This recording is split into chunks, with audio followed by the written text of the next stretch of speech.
का पहला क्वेश्चन है, सिंधु घाटी सभ्यता का प्रमुख बंदरगाह कहाँ पर था? तो सिंधु घाटी सभ्यता का प्रमुख बंदरगाह कहाँ पर था? दोस्तों, अगर आप किसी भी क्वेश्चन का आंसर जानते होंगे तो कमेंट बॉक्स में जरूर से बताइएगा। तो दोस्तों, एक नंबर का हो जाएगा आपका राइट आंसर लोथल में, यानी कि सिंधु घाटी सभ्यता का प्रमुख बंदरगाह जो था लोथल में था, यानी कि इसका जो राइट आंसर होगा ऑप्शन नंबर सी होगा। अगला क्वेश्चन आता है, अगला क्वेश्चन है दोस्तों कि हड़प्पा सभ्यता की खोज किस वर्ष में हुई थी? तो हड़प्पा सभ्यता की खोज 1921 ईस्वी में हुई थी, यानी कि इसका जो राइट आंसर होगा ऑप्शन नंबर ए होगा। तो दोस्तों, आप लोग याद रखेंगे क्योंकि काफी महत्वपूर्ण क्वेश्चन है। तो हड़प्पा सभ्यता की खोज 1921 ईस्वी में किया गया था। अगला क्वेश्चन आता है, अगला क्वेश्चन है दोस्तों कि निम्नलिखित में से हड़प्पा सभ्यता की खोज किसने की थी? तो निम्नलिखित में से हड़प्पा सभ्यता की खोज किसने की थी? तो दयाराम साहनी ने किया था, यानी कि इसका जो राइट आंसर होगा ऑप्शन नंबर डी होगा दोस्तों। तो दयाराम साहनी ने हड़प्पा सभ्यता की खोज किया था, यानी कि इसका जो राइट आंसर होगा ऑप्शन नंबर डी होगा। तो दोस्तों, आप लोग इसे भी याद रखेंगे। अगला क्वेश्चन आता है, अगला क्वेश्चन है कि भारत में खोजा गया सबसे पहले पुराना शहर कौन सा है? तो भारत में सबसे पहले जो खोजा गया पुराना शहर वो कौन सा शहर है? तो हड़प्पा हो जाएगा, यानी कि इसका जो राइट आंसर होगा दोस्तों ऑप्शन नंबर ए होगा। तो आप लोग इसे याद रखेंगे कि भारत में सबसे खोजा गया सबसे पहले पुराना शहर जो है हड़प्पा को माना गया, हड़प्पा को, यानी कि इसको जो आप लोग याद रखेंगे क्योंकि काफी महत्वपूर्ण क्वेश्चन है, ये सब आपको याद होना जरूरी है। अगला क्वेश्चन आता दोस्तों, अगला क्वेश्चन है कि ऋग वैदिक का आर्यों का मुख्य व्यवसाय क्या था? तो ऋग वैदिक आर्यों का मुख्य व्यवसाय क्या था दोस्तों? तो इसका राइट आंसर होगा पशुपालन, यानी कि इसका जो राइट आंसर होगा ऑप्शन नंबर बी होगा। तो ऋग वैदिक आर्यों का मुख्य व्यवसाय पशुपालन था। अगला क्वेश्चन आता है, अगला क्वेश्चन है दोस्तों कि चंद्रगुप्त मौर्य ने चाणक्य को अपना क्या बनाया था? तो चंद्रगुप्त मौर्य ने चाणक्य को अपना क्या बनाया था? तो प्रधानमंत्री बनाया था, यानी कि इसका जो राइट आंसर होगा दोस्तों ऑप्शन नंबर बी होगा। तो आप लोग इसे याद रखेंगे कि चंद्रगुप्त मौर्य ने चाणक्य को प्रधानमंत्री बनाया था। क्या बनाया था? प्रधानमंत्री बनाया था। अगला क्वेश्चन आता है, अगला क्वेश्चन है दोस्तों कि सिकंदर की मृत्यु कहाँ हुई थी? तो सिकंदर की मृत्यु बेबीलोन में हुआ था, यानी कि इसका जो राइट आंसर होगा ऑप्शन नंबर डी होगा। काफी महत्वपूर्ण क्वेश्चन है दोस्तों कि बेबीलोन में आपका सिकंदर जी का मृत्यु हुआ था, यानी कि इसका जो राइट आंसर होगा ऑप्शन नंबर डी होगा। अगला क्वेश्चन आता है, अगर आप दोस्तों अगर आप लोग को वीडियो पसंद आ रहा होगा तो दिल से लाइक करते जाएंगे आप लोग। अगला क्वेश्चन आता है कि मौर्य वंश के संस्थापक कौन थे? मौर्य वंश के संस्थापक कौन थे? तो चंद्रगुप्त मौर्य थे, यानी कि इसका जो राइट आंसर होगा ऑप्शन नंबर डी होगा। तो चंद्रगुप्त मौर्य मौर्य वंश के संस्थापक कहलाते हैं। अगला क्वेश्चन आता है, अगला क्वेश्चन है दोस्तों कि बुद्ध को ज्ञान की प्राप्ति कहाँ हुई थी? तो बुद्ध को ज्ञान की प्राप्ति कहाँ हुई थी दोस्तों? तो इसका राइट जो आंसर होगा आप लोग कमेंट बॉक्स में इसका राइट आंसर जरूर से बताइएगा कि बुद्ध को ज्ञान की प्राप्ति कहाँ हुआ था। तो कमेंट बॉक्स में इसका राइट आंसर बताइएगा आप लोग। अगला क्वेश्चन आता है, अगला क्वेश्चन है दोस्तों आप सभी का कि हाइडे स्पीच का युद्ध किसके मध्य में हुआ था? तो हाइडे स्पीच का युद्ध किसके बीच हुआ था दोस्तों? तो सिकंदर और पोरस के बीच में हुआ था, सिकंदर पोरस, यानी कि इसका जो राइट आंसर होगा दोस्तों ऑप्शन नंबर डी होगा। तो आप लोग इसे भी याद रखेंगे। अगला क्वेश्चन आता है, अगला क्वेश्चन है कि अशोक ने किस शहर की स्थापना की थी? तो अशोक ने श्रीनगर की शहर की स्थापना किया था, यानी कि इसका जो राइट आंसर होगा ऑप्शन नंबर ए होगा। तो आप लोग याद रखेंगे कि श्रीनगर शहर को अशोक ने स्थापना किया था। अगला क्वेश्चन आता दोस्तों, अगला क्वेश्चन है कि किस आक्रमण के बाद अशोक ने बौद्ध धर्म अपनाया था? तो कलिंग युद्ध के बाद अशोक ने बौद्ध धर्म अपनाया था। अगला क्वेश्चन आता दोस्तों, अगला क्वेश्चन है कि शुंग वंश के संस्थापक कौन थे? तो शुंग वंश के संस्थापक जो है पुष्यमित्र शुंग है, यानी कि इसका जो राइट आंसर होगा ऑप्शन नंबर ए होगा। काफी महत्वपूर्ण क्वेश्चन दोस्तों, आप लोग इसे भी याद रखेंगे। अगला क्वेश्चन है दोस्तों कि सातवाहन वंश के संस्थापक कौन थे? तो सातवाहन वंश के संस्थापक जो थे सिमुक कहलाते। क्या? सिमुक, यानी कि इसका जो राइट आंसर होगा ऑप्शन नंबर सी होगा। अगला क्वेश्चन आता है, अगला क्वेश्चन है कि कनिष्क के दरबार में चरक क्या थे? तो कनिष्क के दरबार में चरक क्या थे? तो वैद्य थे। एक वैद्य चरक जो थे वैद्य थे, यानी कि इसका जो राइट आंसर होगा ऑप्शन नंबर बी होगा। आप लोग इसे भी याद रखेंगे। अगला क्वेश्चन आता दोस्तों कि बुद्ध चरित्र किसकी रचना है? तो बुद्ध चरित्र जो है अश्व घोष की रचना है, यानी कि इसका जो राइट आंसर होगा ऑप्शन नंबर डी होगा। अगला क्वेश्चन है दोस्तों, अगला क्वेश्चन आपका कि भारत का आइंस्टीन किसे कहा जाता है? तो भारत का आइंस्टीन किसे कहा जाता है दोस्तों? तो नागार्जुन को। किसको? नागार्जुन को, यानी कि इसका जो राइट आंसर होगा ऑप्शन नंबर बी होगा। तो आप लोग याद रखेंगे कि नागार्जुन को भारत का आइंस्टीन कहा जाता है। अगला क्वेश्चन आता फ्रेंड्स, अगला क्वेश्चन आपका कि निम्नलिखित में से गुप्त वंश के संस्थापक कौन कहलाते थे? तो निम्नलिखित में से गुप्त वंश के संस्थापक कौन है? तो श्रीगुप्त हैं। कौन है? श्रीगुप्त, यानी कि इसका जो राइट आंसर होगा ऑप्शन नंबर ए होगा। आप लोग इसे भी याद रखेंगे। अगला क्वेश्चन आता दोस्तों, अगला क्वेश्चन है कि आगरा नगर की स्थापना किस शासक ने की थी? तो आगरा नगर की स्थापना सिकंदर लोदी के शासक ने किया था। सिकंदर लोदी ने किया था, यानी कि इसका जो राइट आंसर होगा ऑप्शन नंबर सी होगा दोस्तों। तो आप लोग इसे भी याद रखेंगे कि आगरा नगर की स्थापना सिकंदर लोदी के शासक ने किया था। अगला क्वेश्चन आता है, अगला क्वेश्चन दोस्तों कि गुप्त वंश का वास्तविक संस्थापक कौन था? तो गुप्त वंश का वास्तविक संस्थापक कौन था? तो चंद्रगुप्त प्रथम था, यानी कि इसका जो राइट आंसर होगा ऑप्शन नंबर ए सही होगा। आप लोग इसे भी याद रखेंगे कि चंद्रगुप्त प्रथम जो थे गुप्त वंश का वास्तविक संस्थापक था। अगला क्वेश्चन आता है, अगला क्वेश्चन है दोस्तों कि 7 टापुओं का शहर किसे कहा जाता है? तो 7 टापुओं का शहर मुंबई शहर को कहा जाता है दोस्तों, यानी कि इसका जो राइट आंसर होगा ऑप्शन नंबर ए होगा। तो आप लोग याद रखेंगे कि 7 टापुओं का शहर हम लोग जानते हैं कि मुंबई शहर को कहा जाता है। किसको कहा जाता है दोस्तों? मुंबई शहर को 7 टापुओं का शहर कहा जाता है।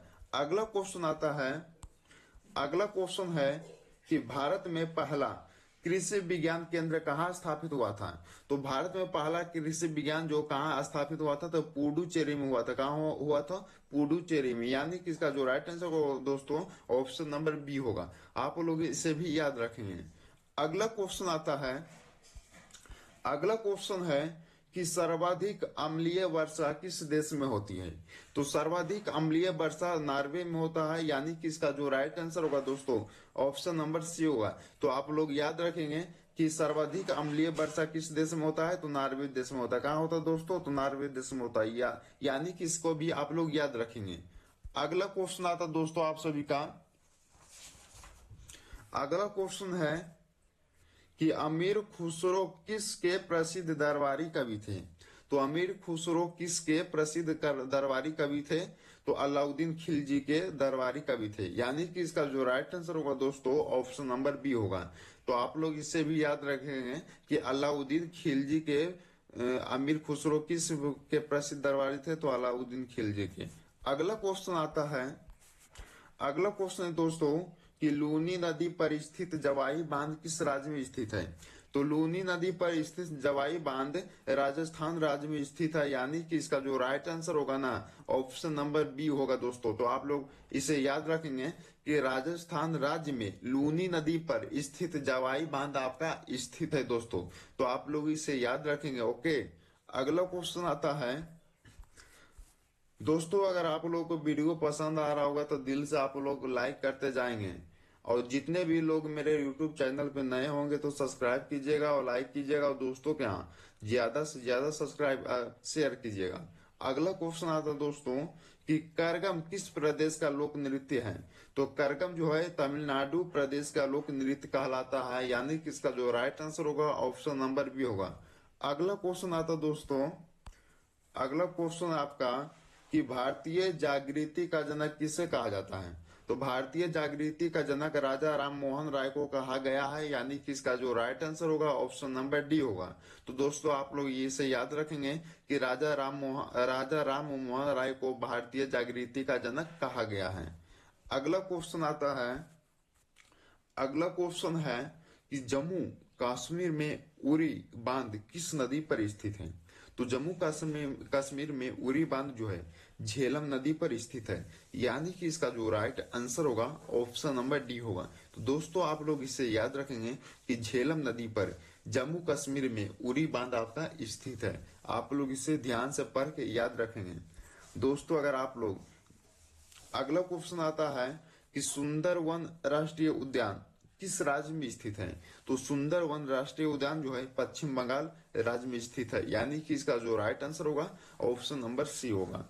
अगला क्वेश्चन आता है, अगला क्वेश्चन है कि निम्नलिखित में से किस शहर से होकर नेत्रावती नदी बहती है। तो निम्नलिखित में से किस शहर से होकर नेत्रावती नदी बहती है। तो मंगलुरु से होकर नेत्रावती आपका नदी बहती है, यानी कि इसका जो राइट आंसर होगा ऑप्शन नंबर बी होगा। अगला क्वेश्चन आता दोस्तों, अगला क्वेश्चन है कि निम्नलिखित में कौन सा स्थान जैन धर्म से संबंधित है। तो निम्नलिखित में कौन सा स्थान जैन धर्म से संबंधित है दोस्तों। तो रत्नगिरी इसका राइट आंसर होगा, यानी कि ऑप्शन डी इसका राइट आंसर होगा। तो रत्नगिरी जो है आपका जैन धर्म से संबंधित है। एक स्थान जो ऐसा है जो कि जैन धर्म से संबंधित है, उस स्थान का नाम है रत्नगिरी। अगला अगला क्वेश्चन आता दोस्तों कि आधुनिक युग की मीरा के नाम से किसे जाना जाता है। तो आधुनिक युग की मीरा के नाम से महादेवी वर्मा को जाना जाता है, यानी कि इसका जो राइट आंसर होगा ऑप्शन नंबर सी होगा। दोस्तों अगर आप लोग मेरे चैनल पे पहली बार आए हैं तो सब्सक्राइब करें, लाइक करें और दोस्तों के यहाँ ज्यादा से ज्यादा शेयर करें। दोस्तों अगला क्वेश्चन है दोस्तों कि निम्नलिखित में से कौन सी विद्युत धारा की इकाई है। तो निम्नलिखित में से कौन सी विद्युत धारा की इकाई है। तो एम्पियर कहलाता है, यानी कि विद्युत धारा के जो मापक होता है एम्पियर माना जाता है, यानी कि इसका जो राइट आंसर होगा ऑप्शन नंबर ए होगा। दोस्तों अगर आप किसी भी क्वेश्चन का आंसर जानते होंगे तो कमेंट बॉक्स में लगाना ना भूलें।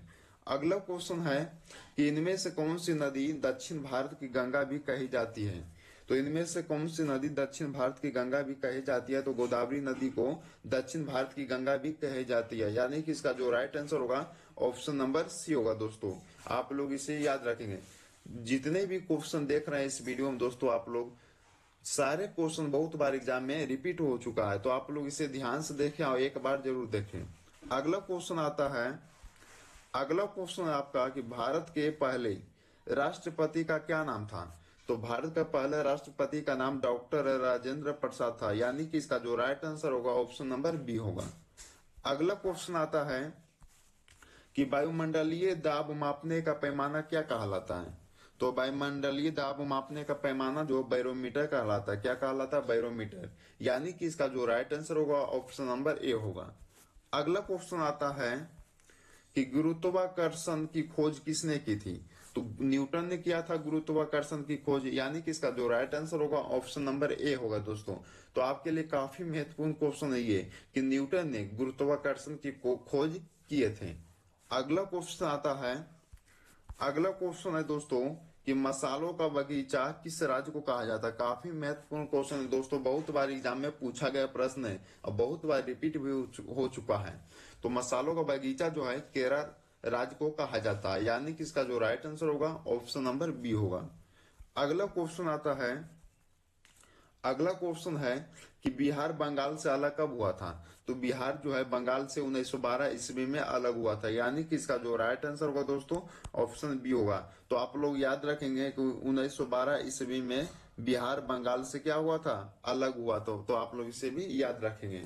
अगला क्वेश्चन आता है, अगला क्वेश्चन आता है दोस्तों कि हीराकुंड जल विद्युत परियोजना किस नदी पर स्थित है। तो हीराकुंड जल विद्युत परियोजना महानदी पर स्थित है, यानी कि इसका जो राइट आंसर होगा ऑप्शन नंबर सी होगा। तो दोस्तों आप लोग याद रखेंगे कि महानदी पर हीराकुंड जल विद्युत आपका परियोजना स्थित है। आप लोग इसे भी याद रखेंगे। अगला क्वेश्चन आता है, अगला क्वेश्चन है दोस्तों कि अमीबा में कुल कितने सेल होते हैं, यानी कि अमीबा में कुल कितने कोशिका होते हैं। तो एक कोशिका होते हैं दोस्तों। आप लोग इसे याद रखेंगे कि एक कोशिका होता है अमीबा में। अमीबा में कुल कितने कोशिका होती है, तो एक होता है। आप लोग इसे याद रखेंगे, यानी कि इसका जो राइट आंसर होगा ऑप्शन नंबर ए होगा। अगला क्वेश्चन आता है कि फिरोज शाह कोटला क्रिकेट स्टेडियम कहाँ पर है। तो फिरोज शाह कोटला स्टेडियम कहाँ पे है दोस्तों, तो नई दिल्ली में। कहाँ है, तो नई दिल्ली में, यानी कि इसका जो राइट आंसर होगा ऑप्शन नंबर बी होगा। अगला क्वेश्चन आता है दोस्तों, अगर आप लोग को वीडियो पसंद आ रहा होगा तो लाइक करते जाएंगे आप लोग। अगला क्वेश्चन आता है कि विश्व का सबसे बड़ा द्वीप कौन सा है। दोस्तों विश्व का सबसे बड़ा द्वीप कौन सा है, तो इसका राइट आंसर होगा ऑप्शन नंबर ए ग्रीनलैंड। तो हम लोग जानते हैं कि ग्रीनलैंड जो है विश्व का सबसे बड़ा महाद्वीप कहा जाता है। तो इसको हम लोग याद रखेंगे ग्रीनलैंड, यानी कि ऑप्शन नंबर ए होगा। अगला क्वेश्चन आता है, अगला क्वेश्चन है दोस्तों कि नागालैंड की मुख्य भाषा कौन सी है। तो नागालैंड की मुख्य भाषा कौन सी कहलाती है, तो अंग्रेजी कहलाती है, यानी कि इसका जो राइट आंसर होगा दोस्तों ऑप्शन नंबर डी होगा। तो आप लोग इसे याद रखेंगे कि अंग्रेजी भाषा जो है नागालैंड की मुख्य भाषा कहलाती है। अगला क्वेश्चन आता है, अगला क्वेश्चन है दोस्तों कि कौन सा राज्य भारत के सबसे पूर्वी भाग पर स्थित है। तो कौन सा राज्य भारत के सबसे पूर्वी भाग पर स्थित है, तो अरुणाचल प्रदेश है जो भारत के सबसे पूर्वी भाग पर स्थित है। तो इसको याद रखेंगे कि अरुणाचल प्रदेश, यानी कि ऑप्शन नंबर ए इसका राइट आंसर होगा। अगला क्वेश्चन आता है, अगला क्वेश्चन है दोस्तों कि पंजाब के अमृतसर के जालियांवाला बाग हत्याकांड कब हुआ था। तो 13 अप्रैल 1919 ईस्वी को पंजाब के अमृतसर के जालियांवाला बाग हत्याकांड हुआ था। तो आप लोग इसे याद रखेंगे, ऑप्शन नंबर ए इसका राइट आंसर होगा दोस्तों। तो पंजाब के अमृतसर के जालियांवाला बाग हत्याकांड जो हुआ था 13 अप्रैल दोस्तों कितना में हुआ था, 1919 ईस्वी में हुआ था। तो आप लोग इसे याद रखेंगे। अगला क्वेश्चन आता है, अगला क्वेश्चन है कि अरब सागर की रानी किसे कहा जाता है। तो अरब सागर की रानी जो है कोचिन को कहा जाता है। किसे कहा जाता है दोस्तों, कोचिन को, यानी कि इसका जो राइट आंसर होगा ऑप्शन नंबर सी होगा।